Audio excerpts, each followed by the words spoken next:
Hi there, my name is John. I am the host of How to Craft Fair. It's a channel that's 100% dedicated to craft fair tips and tricks. Feel free to check it out if you like because it's awesome. But for today's video, we're going to be talking about seasonal setups, craft fair booth presentation at holiday markets. Let's go ahead and dive right in. Now, my first tip is to choose a theme for your booth. Select some kind of cohesive theme at your booth that reflects the holiday season, whether it is rustic or whimsical or elegant. Think visually about what you can do at your booth when you hear these terms. Elegant, to me, that's kind of like a little bit of a higher end experience, and rustic is a little bit more kind of country, laid back. There's different ways that you can execute a holiday theme, and it doesn't have to just be one lane, okay? So have fun with it. Think of the vision that you have first, and then that'll help you to execute whatever theme and concept that you happen to come up with. My second tip is to use eye-catching signage. Create clear and attractive signs displaying your business name and all of the offerings and your pricing, all of your pricing signs. Use festive colors, fonts, and patterns that can catch the eye. So when it comes to the holiday, there's a lot of different things that you can incorporate into the borders of your signage. Maybe you can design something that has garland kind of printed on the edges, or the classic candy cane stripe look. There's a lot of different things that you can do with looks, colors, fonts on all of your signage that can help to inject the holiday theme into your booth besides your products and everything else going on at the booth. Now, when it comes to your product display, you should always, whether it's holiday or not, arrange your products in some kind of an inviting manner. Use varying heights, so that vertical space that we talk about with craft fair booth setups, in order to create visual interest. And you can do this with risers, you can do this with crates, baskets, and some of the ways that you can put a little bit of a holiday spin on your displays is, what if you added a bed of that fake snow to your wooden crates? Or what if you wrapped your wooden crates in some gift wrap? You can also incorporate bows, ribbons, all sorts of different things. Now, in the other video I've done for the Crafting for Profit camp, I talked a little bit about glitter. When it comes to glitter, just be very, very cautious and always clean up after you have any kind of glitter at your booth. Okay, so we're going to talk about a lot of different approaches and techniques that we can use to put a holiday spin on a booth setup. But when it comes to glitter, just be very, very careful with how it's used at the booth.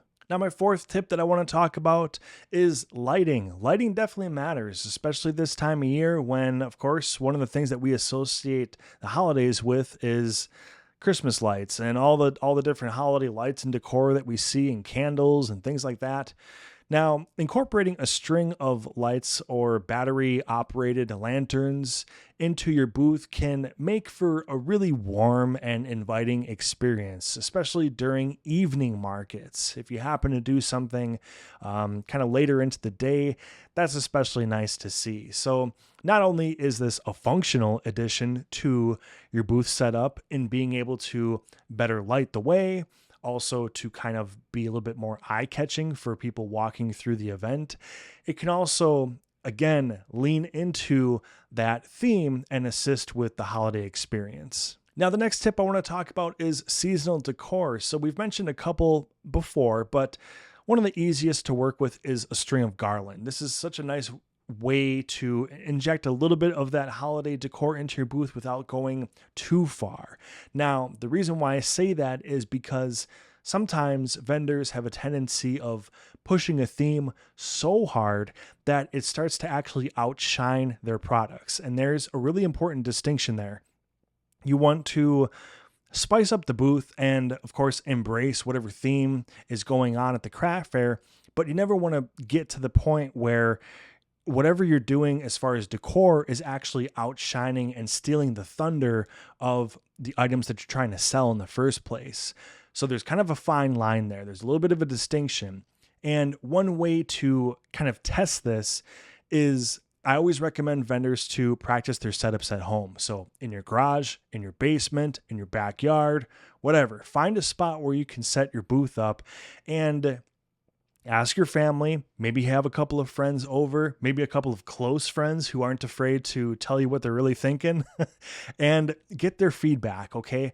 Let them know that, hey, I'm trying to strike a balance between, embracing a holiday theme, but then also making sure that, my booth is still about the products that I'm trying to sell. So that's just one tip that I want to give on seasonal decor is that there's a little bit of a line there and you want to embrace it, but not cross it. Okay, my next tip is to create a comfortable space. Ensure that there's enough space for customers to browse comfortably at your booth. Avoid overcrowding and overstuffing your booth with too many products. And this is a temptation that some of us can't really resist, but you got to keep in mind that in the winter, especially, people are wearing big, bulky coats, and a lot of us are kind of taking up a little bit more room than usual. And you also want to keep in mind the room that strollers and wheelchairs and walkers will require. Okay, so just keep everybody in mind. Keep in mind that in the winter, we're kind of just, a little bit. We've got a little bit more space than usual. So it's never a bad thing to just ensure that you've got that extra accessibility at your booth ready. All right, so the next thing I'm going to talk about is promotional materials. And one fun thing that you can do leading up to your holiday events is it's always a good idea to have a future show calendar at your booth printed out. I like to kind of have maybe about index card size. So if you want at home, you can kind of set them up on a page document where maybe you have like 4 of them on a sheet so that when you print them, you're getting basically 4 at a time. And it's always nice to have a show calendar as a handout at your booth, and you can turn it into a little bit of a festive one. So print them off in color if you're able to do that, and put a nice border on it. And this kind of ties into that signage point that I made earlier. And you can hand these out at your event. Whenever you make a sale, definitely hand these out because people who are buying from you are already invested in your business. So it's a good idea to throw something in their bag to give them a reason where you're going to be and how they can visit you again. So this is just an easy way to not only promote yourself, but again, tie in a little bit of a holiday theme into your booth leading up to those shows. All right, so my next tip is to engage with your customers. Now, one thing I always say on my channel is that you, as the vendor, are an extension of your booth and its theme and its presentation. There's going to be a lot of eyes on you. There's going to be a lot of people coming up to talk to you. So be approachable and engage with your customers. Share stories behind your products and how they fit into the holiday theme or the holiday spirit. And remember that yes, the day is very long and it might not just be that day. I realize that there's so much work that goes into planning for a craft fair, let alone everything that you're doing the day of the event. But remember that part of your job for the day is customer service. So don't sit back and ignore your guests. Mingle and be willing to chat with the shoppers, and that's going to help in producing some sales. And then, like I said before, you're an extension of your booth and its theme. So dress the part if you can.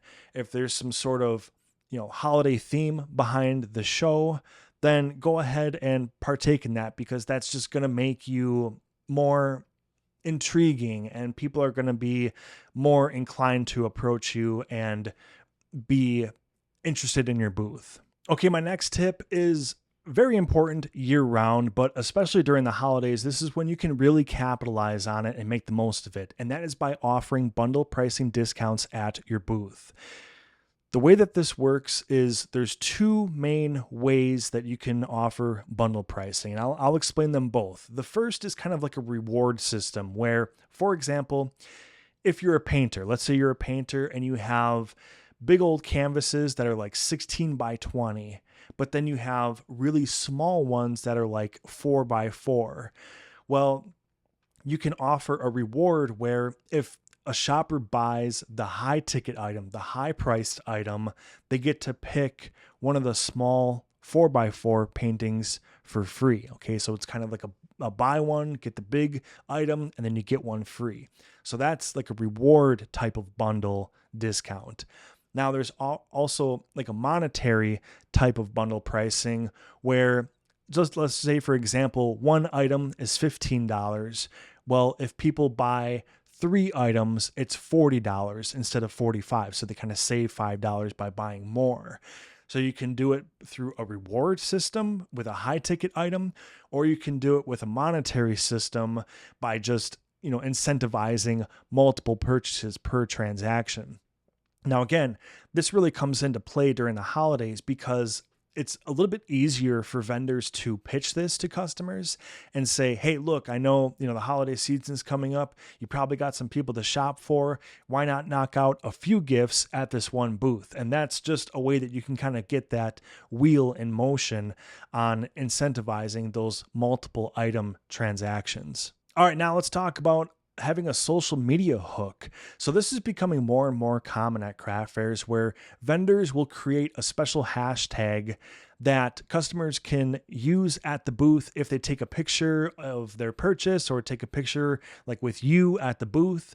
And this is a really fun way to kind of like build up some community repertoire and just bonding with your following, and it will increase your online presence. So this is a fun thing that you can do at your booth. Have fun with it. Think of some kind of holiday hashtag that you can have at the show just to add to the experience at the booth. Okay, so my next tip is to take advantage of the holiday season and bag or wrap up customers' purchases in a festive manner. Think about gift bags or ribbons or bows that you can utilize at your transaction station. So most vendors will have some kind of a checkout area now at their booths, especially larger booths. It might be tougher to do this at a small booth, but if you have some sort of a checkout area, have fun with it. Get some holiday bags or different things that you can utilize during this time of year to make the transaction a little bit more of a fun and memorable experience. Okay, so now my last tip is quite possibly the most important of this entire video, and that's to be absolutely sure that you're offering items at all price points, especially during the holidays.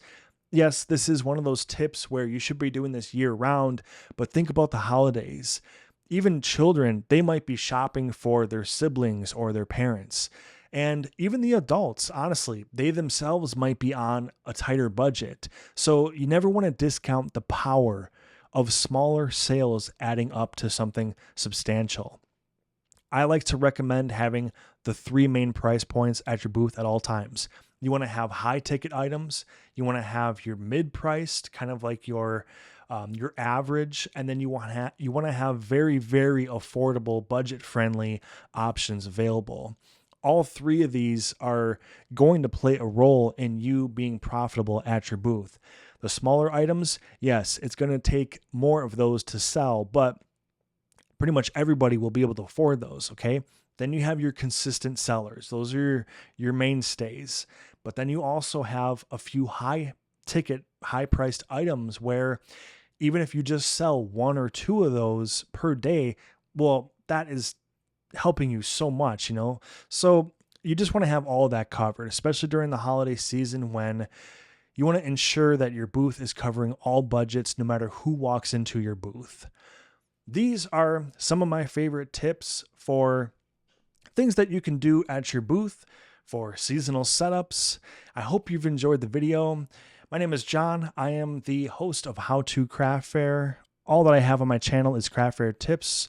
Feel free to check it out. And thank you so much for your time. Have a great day.